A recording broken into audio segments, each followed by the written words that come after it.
All right. Hello, everyone. Thank you for tuning in. Uh, Give me a moment. There. Ah, I'm hearing the music in my background, and I don't know where it's from. This is the first time I'm hearing this, but welcome everyone, and thank you so much for tuning in.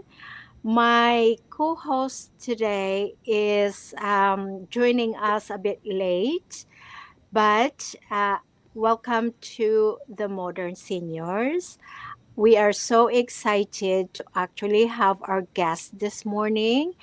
And before that, I would very much love to encourage, if you haven't done so, to subscribe. And as Maria is going to share her incredible journey, please also comment and leave us a 1 star or a 5 star.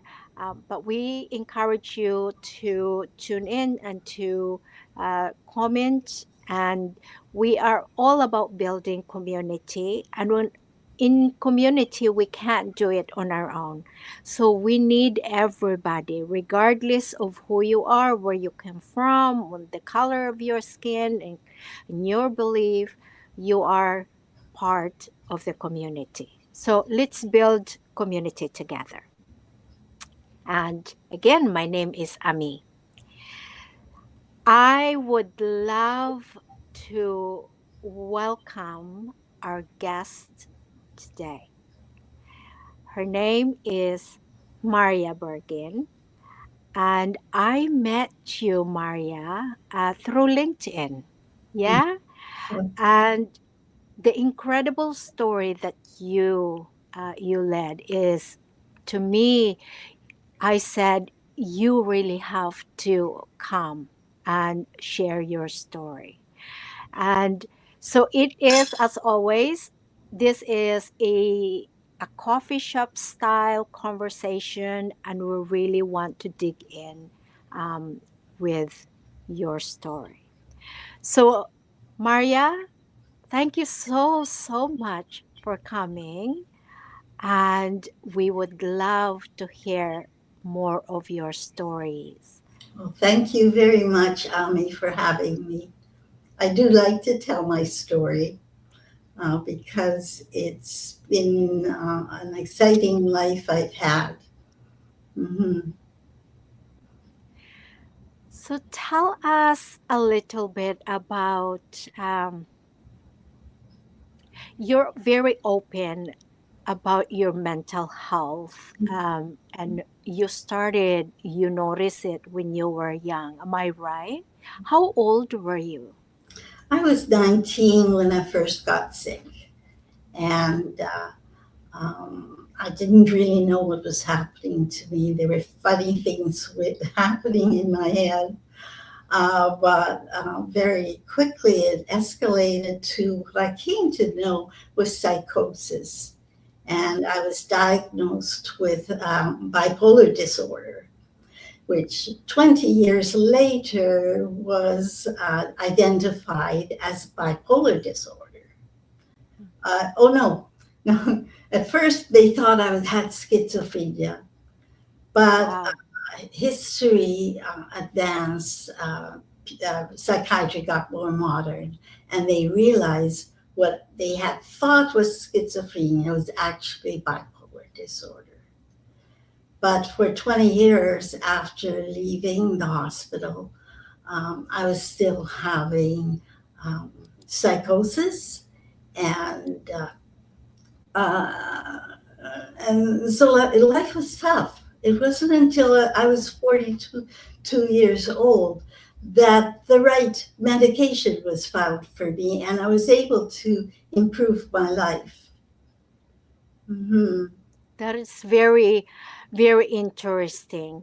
Um, because you're also open with your faith. hmm And tell us a little bit about that, because, you know, as I am also a Christian, we often think that, I think in your conversation earlier you mentioned about uh, in the Christian community, that there was a little bit of push, um, in the sense that if you are a believer, you cannot be possibly sick, especially mental health. You can't be possibly sick, or even if you're sick, you must have done something awful. So Yeah. tell us a little bit about that, because Okay. there's a misconception, I think. Yes, I totally believe that. And as a Christian myself, I became a Christian around 42. Mm.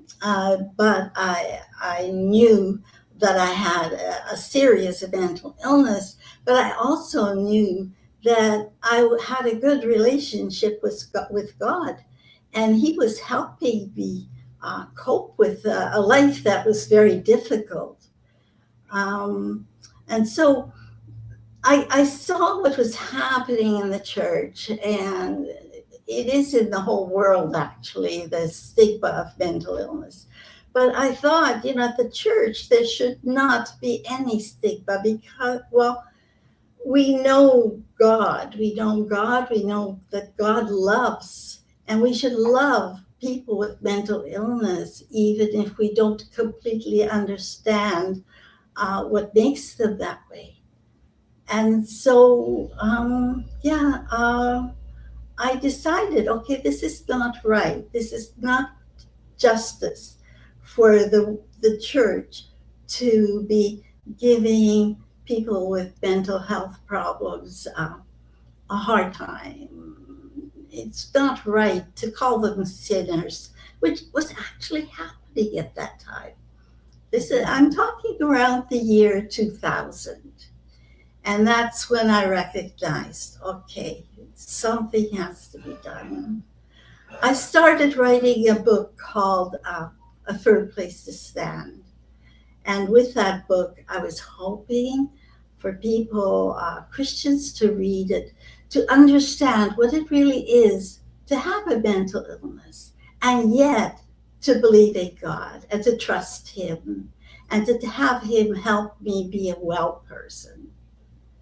And I started to be known as a Christian who could and would and was not ashamed to talk about her illness.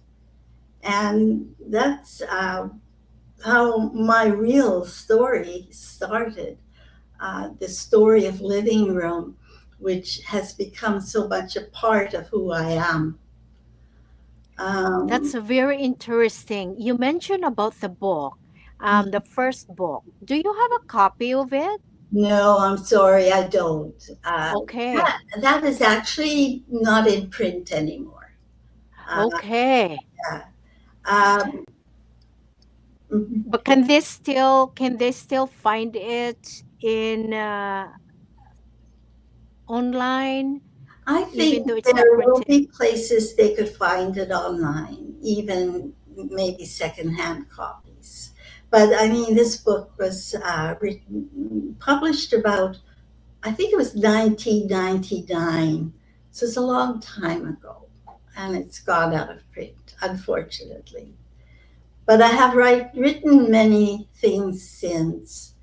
And my latest book, One Such as Me, is mm, tells my story from the year 2000 to 2014, when I started. Well, the subtitle is Pioneering Spiritual Mental Health Support, and the story starts around 2000 when I started speaking and writing extensively about mental health, what it is, how it can help, how God helped me deal with my severe mental illness, and live a good life despite it.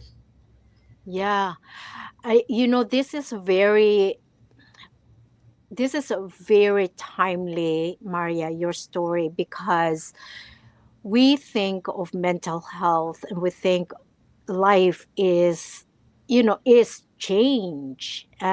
And but having to actually live a thriving life, and a life that is fulfilling. We a lot of people that I heard within the mental health circle, there's always that tension between getting better um, and then their identity is very much fixed into being sick. Can you tell us a little bit about how you have overcome Mhm. the tension between your identity, and then there is the tension of identity being sick, you know? Okay. I had a lot of support. In Mm. fact, when I was in Riverview, I was there for 9 months. And during most of the time I was there, in between somewhere, I met the person who was going to be my husband. And he Wow. loved me. He felt I loved him. And he Wow. stuck with me. And Yeah. even while I was still a patient in the hospital, and I got, we would get a pass. If we were doing well enough, we'd get a pass. Yeah. During those passes, he took me out for rides. We spent time at my parents' house. We spent a lot of time together. And he realized I had a mental illness, but he didn't hold the stigma. He saw me as a person I was, a person who he Mm. liked to be around. And so he stuck with me, and he's still with me now. We were married in 1969, and we're still married Wow. now. Wow. Um, mm, and that's quite amazing. And there are other people in my life. I had some really amazing doctors, and my husband and I joined a camera club soon after we were married, and together we went to the club. And he uh, he took on leadership positions in the club, and then I assisted him, and gradually I became a leader too, and I was Nice. afraid, and um, yeah, nobody saw me as being really that different in the club. Uh, I love you actually mention the word stigma. And I think to me, the word stigma is a put off to me, because the stigma tend to be a barrier, tend to be a right away. You see, when a stigma, when we put on a lens, a stigma lens, we don't see people as a whole. We see them as a sick person. Am I right? Or is this a good assumption on my part? mhm. Yes, yes. It's uh, it's the stigma that was attached to people with mental illness, especially way back there. Things things have improved quite a bit. It made me angry. It made me angry because I, as a severely ill person, felt I was as good as anybody else. I was led to believe that by the people who supported me, by the things I was able to do. Um, but it angered me that people like me were treated that way, that the world Mm. was turned against them, that the way they had to suffer. And really, truly, I think for people with mental health issues, the stigma is probably worse than the illness itself. I I really, think so. Yeah. yeah, I believe that is actually a good way to put it. That to define like that, because I remember when I meet people, I don't see them. I never ever want to treat them as individuals, like sick individuals, but rather I find a way to really recognize their strengths and their um, their incredible gifts that they could offer to the world. yes, I mentioned earlier that one of the goals that the modern seniors is trying to do is building community. And if it is building community, everybody should be in it yeah, regardless, right? yeah. And so I really appreciate what you said earlier. And because of you felt being stigmatized, you did something incredible, and you started a living room that support uh, in a peer-to-peer concept. You opened that, and your work has been adapted around the world. Tell us a little bit about that journey. Okay, yes, living room was very accepted around the time I started it, 2006 to about 2014. Mhm. Unfortunately, there are only three groups now remaining in the Vancouver area. It has lost its support, unfortunately, and I've been very grieved by that because I feel so strongly about it. Um, I started Living Room because I realized that people with mental health problems need more than just the support of a secular community. They need God. They need God Mhm. because there's uh, nothing in secular world has the kind of thing our faith could give us. Um, Faith cannot cure stigma.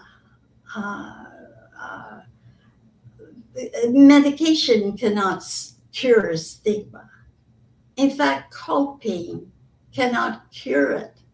But believing in an unconditional God, well, in the unconditional love of God, and I think of Jesus Christ in particular, uh, there's nothing to beat it. There's just nothing. Because you see, people with mental health problems don't feel good about themselves. They realize they're stigmatized. They're shut out from their community quite often. They're not allowed in to groups.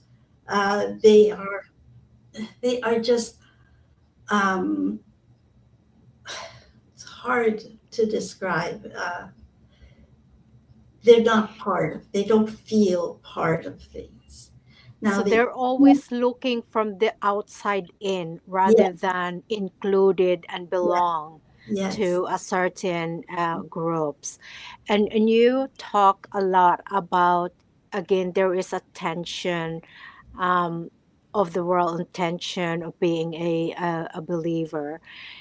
How did you come to a conclusion that you needed you needed that spiritual part of healing? Where did the journey begin for you? Okay. I was living with a lot of psychosis during those first 20 years after I left hospital.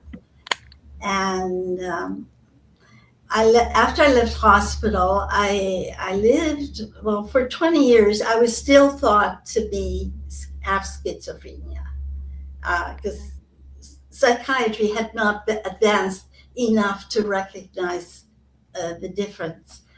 And I was on one medication. I still had a lot of psychosis happening during those 20 years until I was 42 when better medication was found for me. But, you know, it got so bad. The Mhm. medication was, nothing was helping me. And I don't, psychosis is horrible, horrible thing. This is, I don't know how to describe it. It's described to in a little bit at the beginning of my book. Um, I realized, okay, I need something more than just myself Mm. to get over this. And I started wondering, okay, so many people are talking about God. They've tried me to believe in God.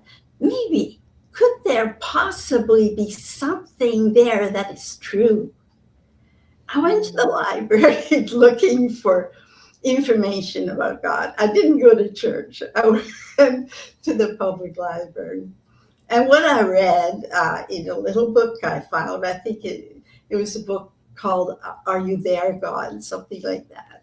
Wow. And I realized I believe what it tells me. I believe this. Where have I been all these years?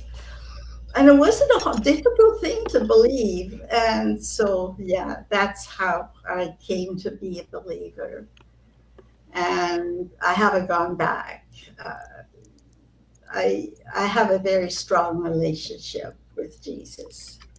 And he actually, Jesus is the foundation of Living Room. The unconditional love of Jesus is the foundation of Living Room. Very interesting. But before we move on, I just wanted to welcome my co-host Neil. Neil, we had wonderful conversations, and it's 22 minutes already. Wow, the time just go by very quickly. Neil, how are you doing? Everything went well? Yes, no trouble Yeah. at all, except that there was no Wi-Fi, and it didn't seem like a good place to connect because on my Okay. phone you can't turn down the volume, so I thought it'd be very distracting for the other patients. Yeah. Do you have a question for Maria? So many questions. I unfortunately didn't miss. I missed the conversation so far, so Okay. I don't know what questions have already been asked. Okay. Uh, but Maria, I'm just wondering. Um, you've created Living Room, and how is that work going? How do you see a direction that you're headed in, or are you content where you're at right now? Are things changing? Because the world is always changing. Yes, gosh, the original intention was to start living room groups. And at one time, back in 2010, there were 16 groups in Canada. It was promising to become a movement. However, the way things went and the way Living Room was sort of lost its support, um, it wasn't happening. And sitting back, I thought, okay, it's not happening in Canada. And yet, Living Room is something the whole world needs. All over the world, there are people dealing with emotional problems. Look at all the refugees we have in the world, millions, and think of what they're going through. Think of the encouragement they need, and they all need, and like Living Room has been, always has been, uh, about Jesus and his unconditional love. And so, okay, it's not happening here in Canada. I'm going to try and reach out to the world with this message.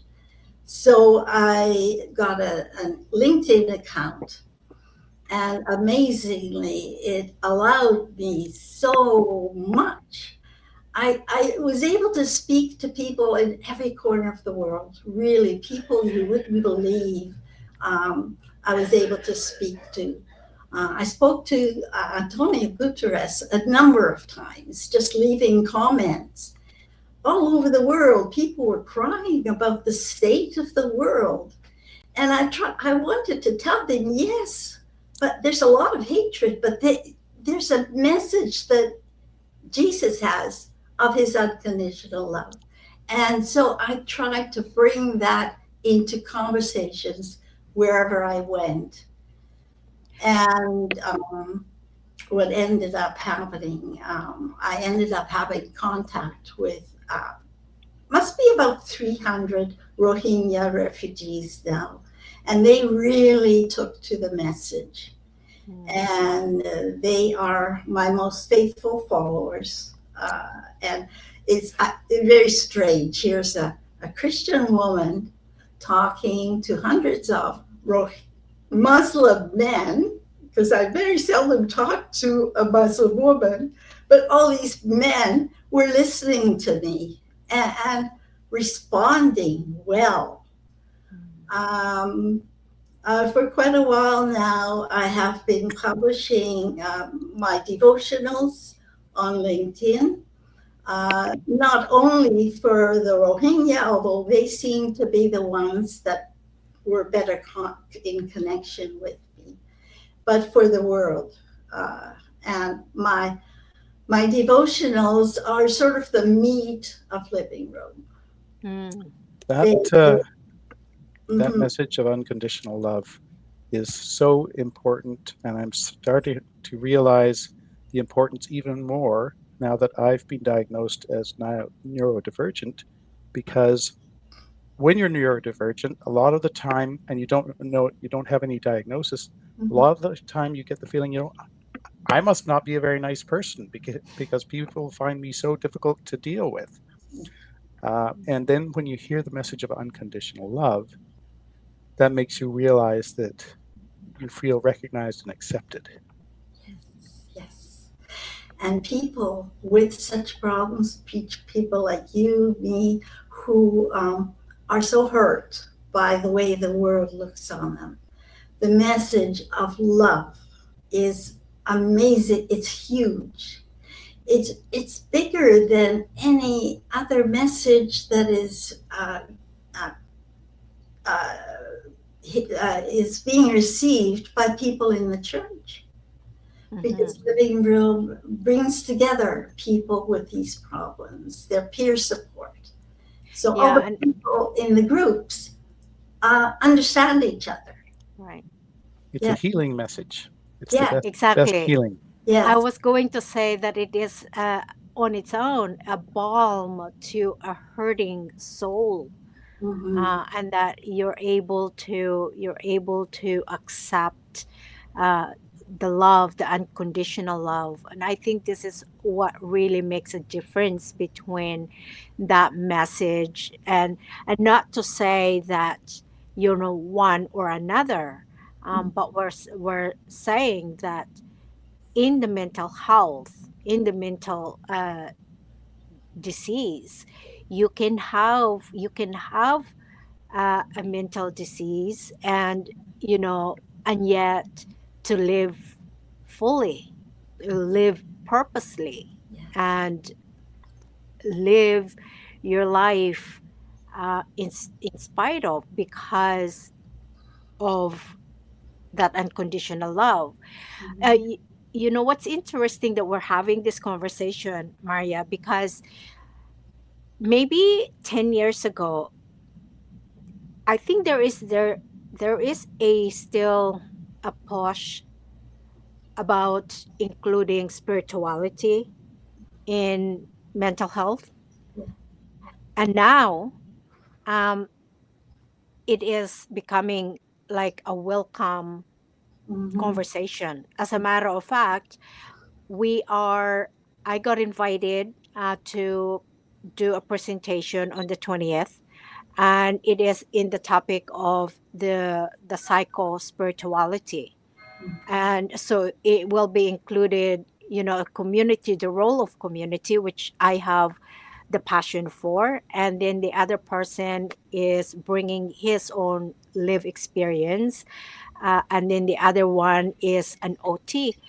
But it's very interesting that all of us were coming together at the same table talking about spirituality, and why it is important, having this role in healing the person with their mental illness. It's very interesting.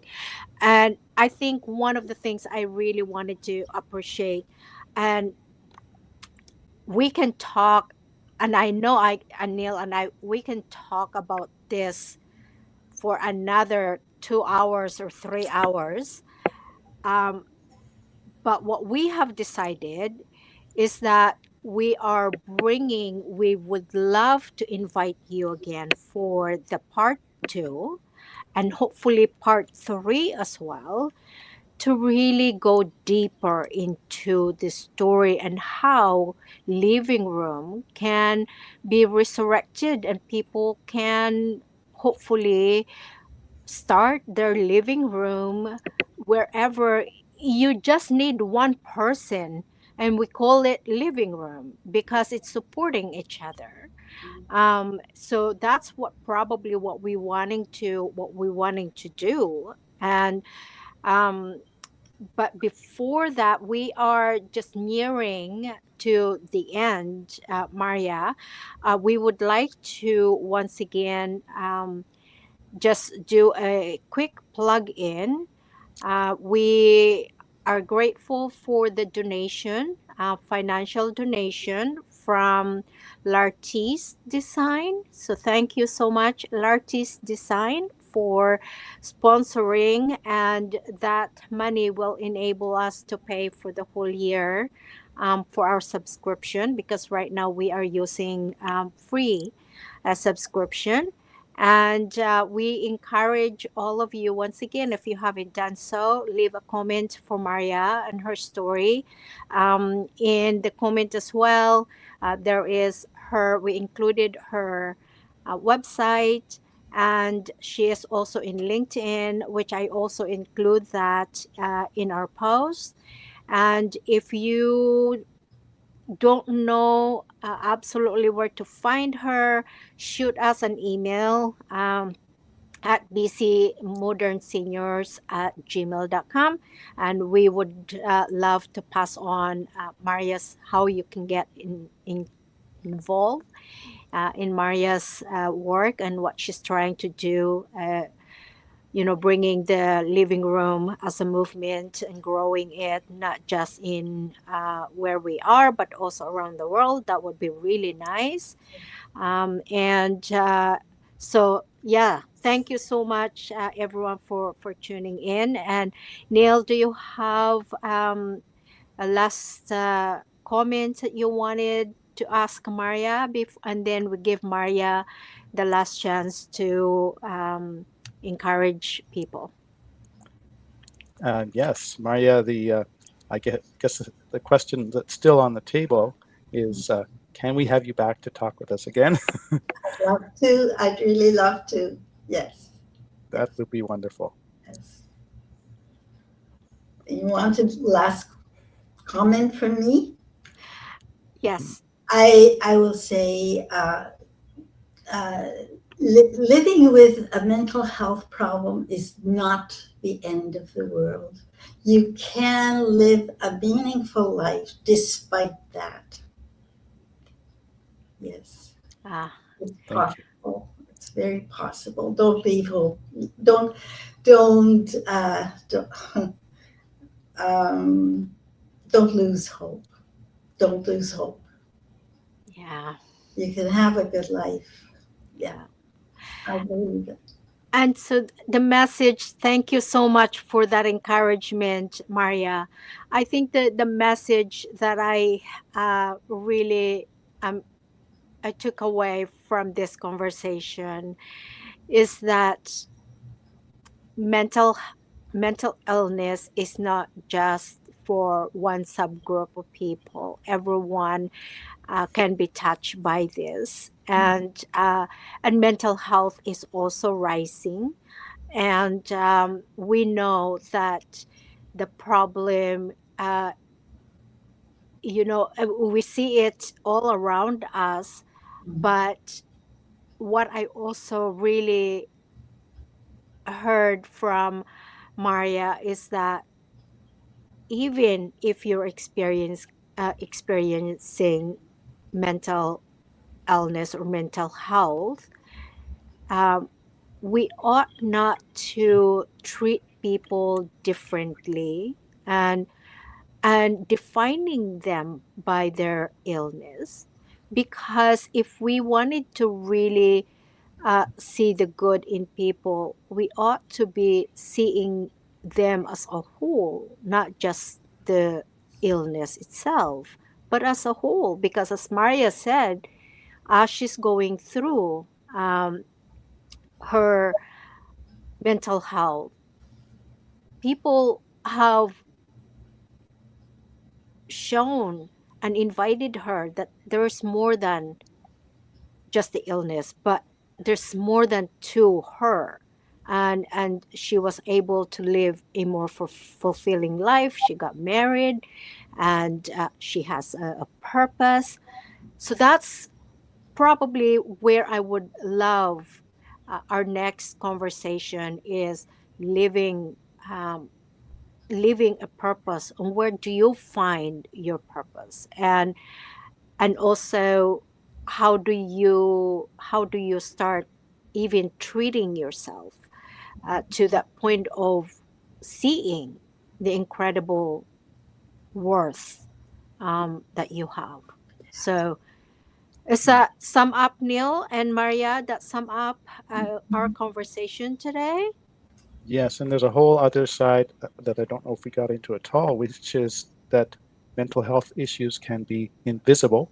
For example, I was never diagnosed until I was 63.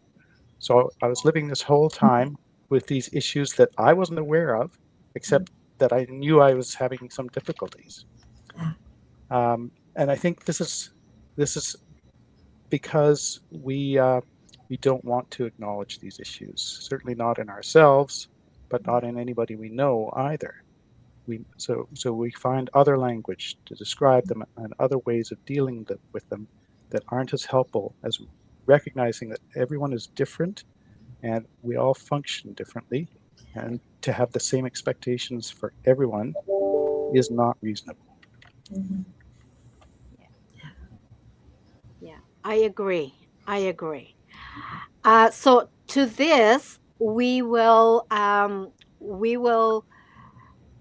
end here, and we are once again scheduling you, Maria, for the part two, and soon, because this is really, really good conversation, and it's very timely conversation.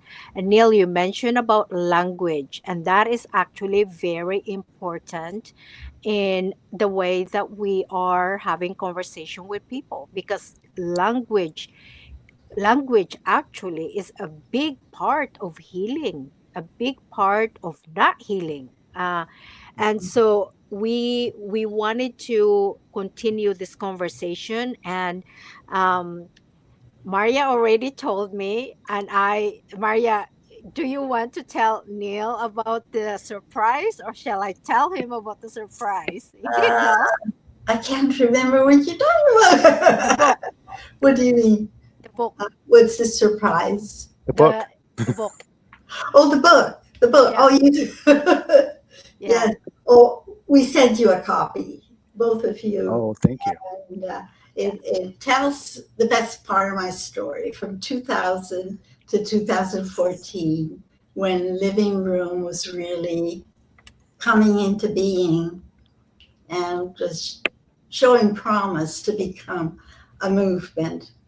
And this is what I'm praying for, is that Living Room will become a movement one day, like AA is for people with alcoholism. yeah. Right. Okay. Well, um, feel free, Neil, to do your outro, and if you're happy with, yeah, we can just um, end here. Thank you, Ami. Here on the Modern Seniors podcast, we are talking with very interesting people like Marja-Bergen, who have empowering messages for us as we age and for seniors everywhere. There are a lot of changes in the world, and there's a lot of things that we learn about ourselves as we age. So, focusing on our four pillars of the mental, the physical, the spiritual, and the social, we are bringing together a community, and we welcome you to join us. Please leave us a comment. We love to hear what you have to say.